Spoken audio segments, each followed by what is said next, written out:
It's been over 5 months since Apple released the ProRAW feature, and I don't think most people who have access to this feature truly understand how it works. I was this close to giving up on this video because my research on ProRAW almost led me nowhere. There was next to no information that was openly published about how ProRAW works, no white paper, no technical specs, minimal documentation. But luckily for me, with some help from a special someone, I can confidently say that ProRAW should no longer stay a mystery by the end of this video. I'll even be able to show you visually the kind of information hidden inside a ProRAW file. On top of that, I'll be sharing one very important tip on how to get the most out of ProRAW. My ProRAW breakthrough arrived when I came across this article that discusses ProRAW. It was written in such a way that it could only have come from a person who knew exactly what he's talking about, someone who understands the inner workings of Apple ProRAW. I reached out to the author of this article, explained to him that I'm doing a video on ProRAW. Next thing I know, I'm happy to introduce you to Ben. Hey, I'm Ben Sandofsky. I'm the developer behind Halide, which is a popular third-party camera, and I'm also the co-founder. Ben is one of the developers for Halide. Yes, that Halide featured on the App Store. It's one of the most popular RAW camera apps for iPhone, so the reason Ben knows a lot about ProRAW is because he literally wrote an app that shoots ProRAW. Would it be an exaggeration to say that you're one of the few people who know ProRAW about as well as Apple's own engineers? Yeah, I've been lucky enough to have time with Apple engineers, and I've dug in pretty deeply. So outside of Apple, I probably am one of the better authorities. When you shoot a ProRAW image, your iPhone saves it as a DNG file. If you're familiar with the format, this might sound a little weird because DNG is an open format developed by Adobe. How is ProRAW, a technology proprietary to Apple, saved as an open DNG file? Adobe has patents around DNG, and if you look at the fine print, they just grant everyone free access to the DNG patents so long as you don't sue Adobe for unrelated patent infringements. So it's kind of like a mutually assured destruction they have worked out, that you can use DNG as much as you want, but you better not sue us for some unrelated patent. Turns out around the same time ProRAW came about, there have coincidentally been some updates made to the DNG standard to accommodate ProRAW. In December of 2020, Adobe published the DNG 1.6 specification. The spec update basically made it possible to store some of the extra information created by ProRAW within a DNG file. How much influence do you reckon Apple has over the introduction of these new tags? Because the general impression would be that DNG is something that's Adobe's to develop. It's pretty clear that Adobe and Apple worked hand in hand. Just look at how Lightroom released support for ProRAW relatively quickly after it was officially released. And it's not like Adobe makes their own cameras, right? There's no reason they would just randomly choose to include these tags just because they were feeling like it. So the timing says that Apple and Adobe were working together. And it's clear that they both feel that by working together and really standing behind one file format, it'll help clean up the whole landscape where we have, a dozen different DNG-like formats for every camera manufacturer. Adobe doesn't want to deal with it. Apple doesn't want to deal with it. So it's best for both parties. There was only one little issue I had with this. There is no official word from Apple nor Adobe that states publicly ProRAW is using the DNG 1.6 standard. How can we be sure if it's even using DNG 1.6? How do we know ProRAW is using DNG 1.6? Well, it's funny because Adobe hasn't posted an updated version of the spec. I think the latest I found was 1.4, but they did blog about new tags that are coming out in 1.6. These tags are only available in 1.6, and in fact, inside of DNG, if you want to go invent your own tags, they have a separate tag where makers can just come up with whatever they want that they don't want to be part of the standard. But they make this front and center tag, and it's documented there, so it's going to be in 1.6 whenever they officially release it. So it's basic deductive reasoning. A ProRAW file contains metadata that simply did not exist before the 1.6 spec. Except there's something that doesn't quite add up. And what's even more confusing is that if you look at the metadata inside of the DNGs that ProRAW generates, it still says 1.4. And I filed a bug report to Apple because that's clearly a bug. So strictly speaking, it is not a valid 1.4 DNG, but the tags exist in 1.6. So it has to be a 1.6. Depending on when you're watching this video, that may or may not have been fixed already. But at this point, you might be wondering, what's so special then about ProRAW if it's just a version 1.6 DNG file? Did Apple just package the most common RAW format with a fancy marketing name? The answer is not quite. There's quite a bit more to the ProRAW format than just an updated DNG spec. While every ProRAW file may be a DNG 1.6, not every DNG 1.6 can be called a ProRAW. It's important to understand while the final product exists in an open format, the process of creating a ProRAW is uniquely proprietary.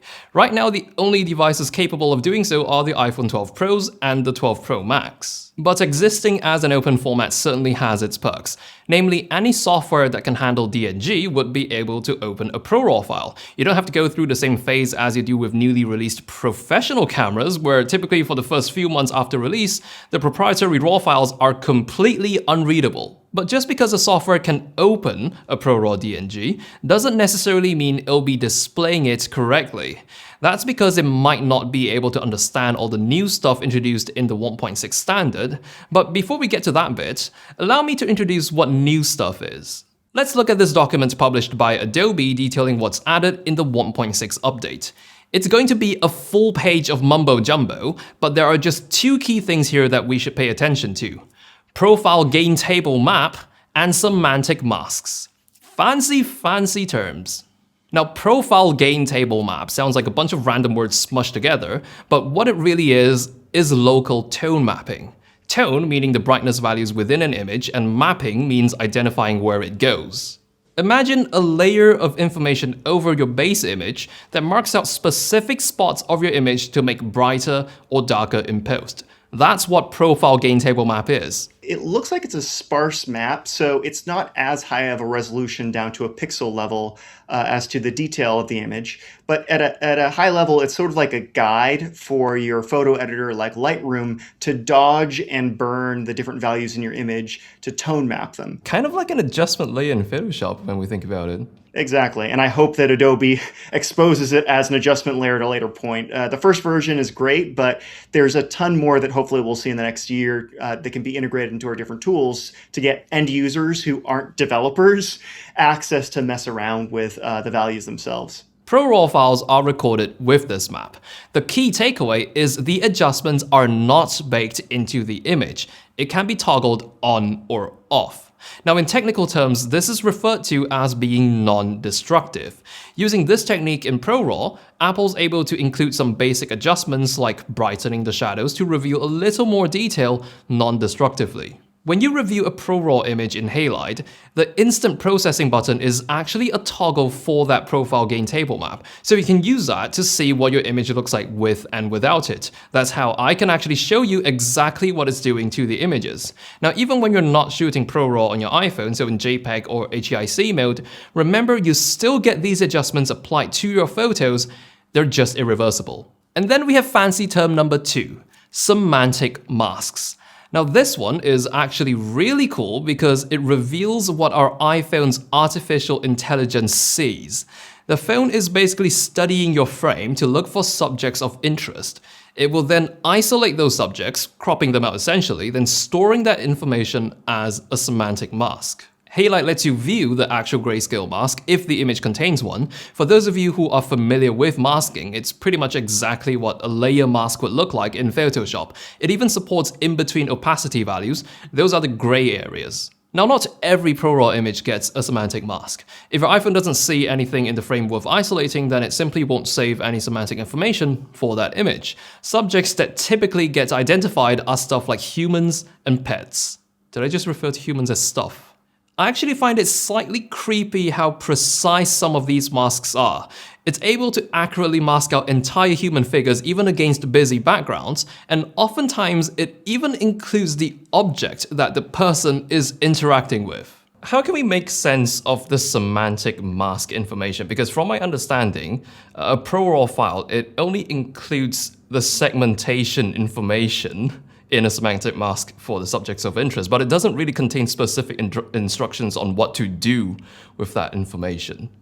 It feels as though that feature was coming in close toward the end. So I feel as though they could have done more around documenting it. But if you just look at the timeline of when they launched ProRAW so close to Christmas, it was clear that there were engineers there burning the midnight oil to get this out there. So I can't help but feel that maybe in the next version of iOS, we're going to get more metadata around the semantic maps. But to your point, yeah, it right now is great for very basic, like it's almost like it gives you a Photoshop mask. So if you want to do a background blur, then you use that semantic mask and you say, I just want to blur the background.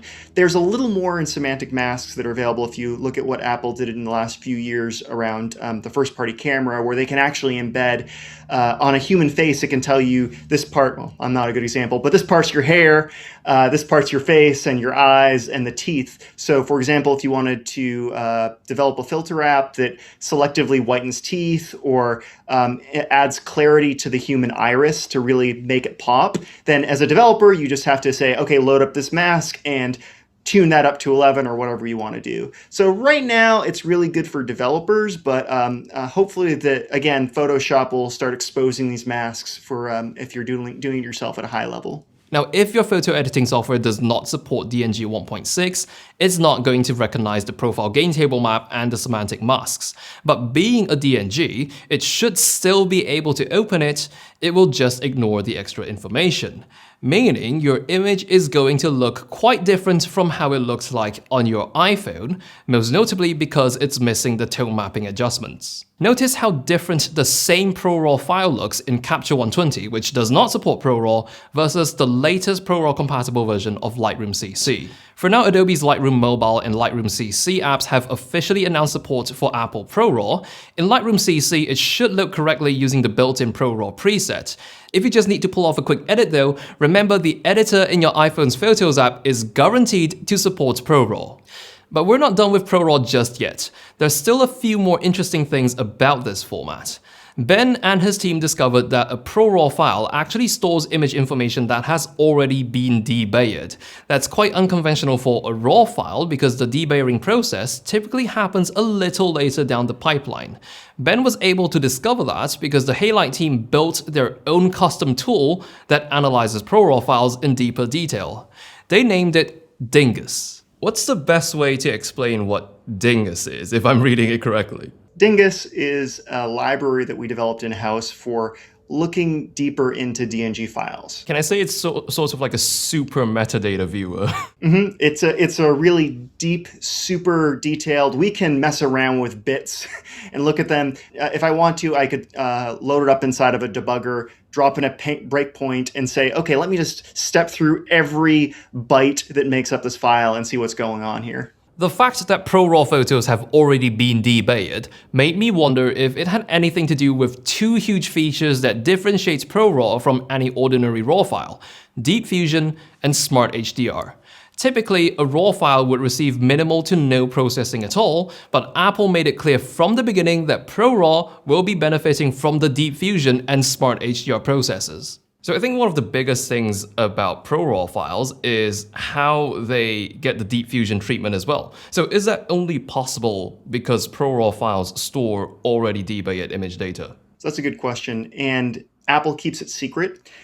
But if you look at a lot of the work that the Google Pixel team has published as part of their research papers, it opens more questions because you can actually perform some of these operations at the mosaic level. So it's not clear exactly if the linearization is a result of Deep Fusion or if it's really just a performance trade-off, because if you are bringing in an already demosaiced image into your photo editor, it will load faster and it results in more consistent results versus everyone who has their own debayering algorithm, right? So the linear version of the values might be a feature as opposed to a side effect, but it's really hard to know what's going on unless you work for Apple. It's important to know that both Deep Fusion and Smart HDR are very advanced processors that work by combining multiple images.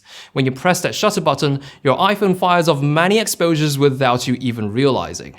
Deep Fusion then gets to work merging information across those exposures to reduce noise and enhance fine detail, while Smart HDR combines brighter and darker exposures to increase your dynamic range. The ProRAW file we get is the end result of all that merging.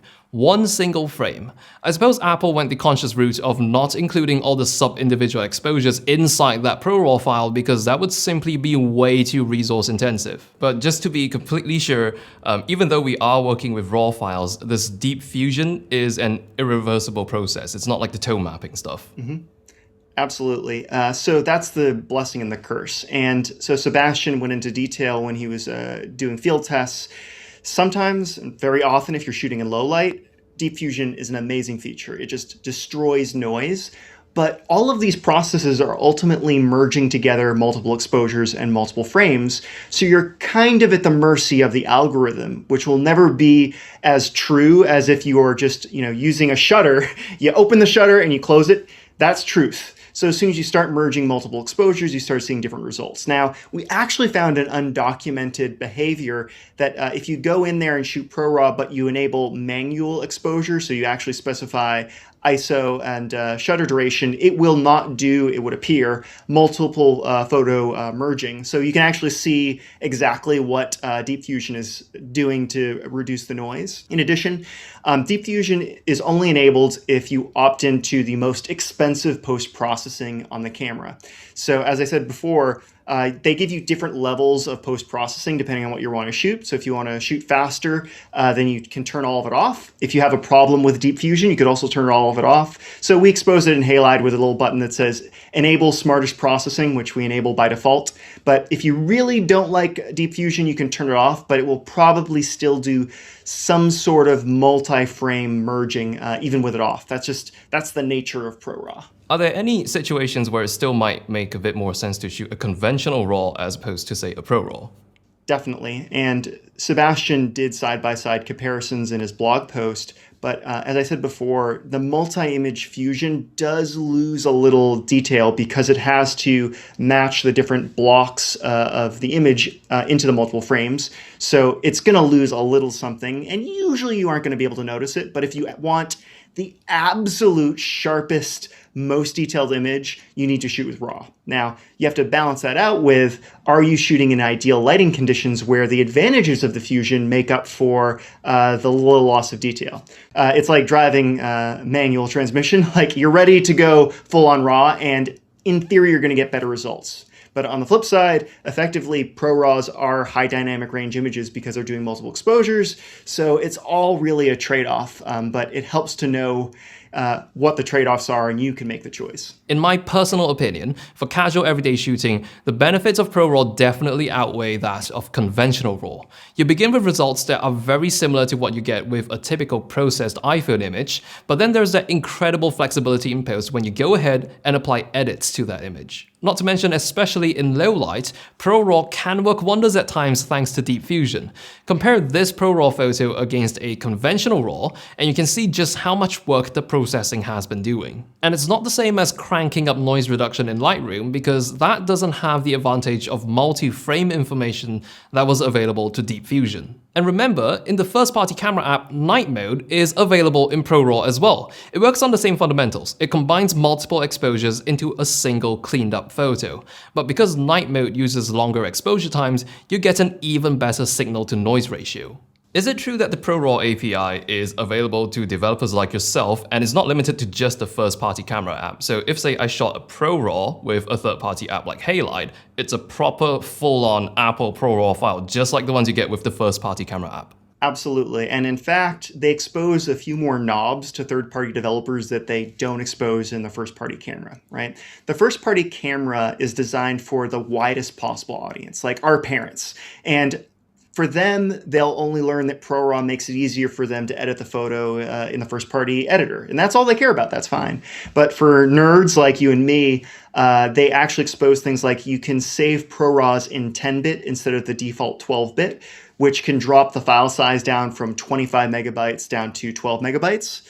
Of course, dropping the bit depth means you lose a little latitude when you're capturing a photo. So it's really up to you as to whether you want to make that trade-off. So that's the advantage of whatever app you use. If you use a third-party camera, you get those finer tuned controls as to how you want to capture the image.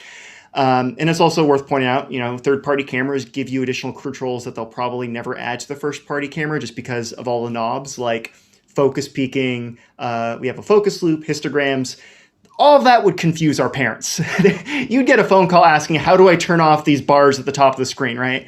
So there's a lot to be said of using a third-party camera that'll give you the most control. But hopefully we'll see similar advances around other stuff like night mode, which is still limited to the first-party camera. And I really hope this is a sign of things to come because there's a lot of pro photographers who want to use this hardware, and it's great that they're unlocking it to third-party devs to serve those markets. Now, if you're not using an iPhone 12 Pro or Pro Max, Halide is not going to be able to magically enable ProRAW for you. Halide will allow you to shoot in conventional native RAW, just not ProRAW. And in case you ever wondered why ProRAW is only available on the iPhone 12 Pros, because you're going to get results back in, I've timed under 50 milliseconds you can shoot a RAW, whereas typically, ProRAW takes about 2 seconds per image to return. You can fire a few in a row, but the system quickly gets overwhelmed. And it's just a really intensive process, and that's why Apple only enabled it for the Pro devices, which have more memory. I would highly recommend checking out Halide on the App Store. This video is not sponsored by Halide in any way, but I think a shout out is the least I can be doing because I would never have been able to make this video as informative as it is without Ben's help. So show his team some love by installing their app. It comes with a 7-day free trial that's full-featured, and it might sound a little counterintuitive to have to pay for a RAW camera app, especially if your iPhone 12 Pro can already do ProRAW out of the box, but as mentioned, Halide grants you a higher degree of control, biggest of which being manual exposure controls and overlays like histogram. But for ProRAW specifically, Halide makes available the option to reduce the bit depth of your ProRAW files to save on storage. It also gives you the option to opt out of Deep Fusion and Smart HDR to shoot faster, and it lets you save both a ProRAW file plus a typical JPEG or HEIC simultaneously. I'm sure they're going to keep adding new stuff to Halide, but I just want to say a huge thank you to Ben once again for lending his expertise. So if you're someone who's been walking around with an iPhone 12 Pro or Pro Max, that means you've been having a ProRAW shooter in your pockets for quite a while now. I do have one important tip to offer to make the most out of its dynamic range, and that tip is to simply expose for the highlights. If doing so crushes everything else into dark silhouettes, it will probably be fine. The reasoning behind that is, ProRAWs have excellent shadow recovery, but next to no ability to recover highlights. However, the amount of detail you're able to pull out of the shadows is staggering. So for me, one of the best things about having ProRAW on standby is when you're presented with a particularly high contrast scene, just flip ProRAW on, expose for the highlights, and place your bets on recovering those shadows in post. With that, I hope you enjoyed this at-length exploration into how ProRAW works, and hopefully with that understanding, you'll be able to play into the strengths of the format. If you'd like to see more from me, why not check out some of my other videos?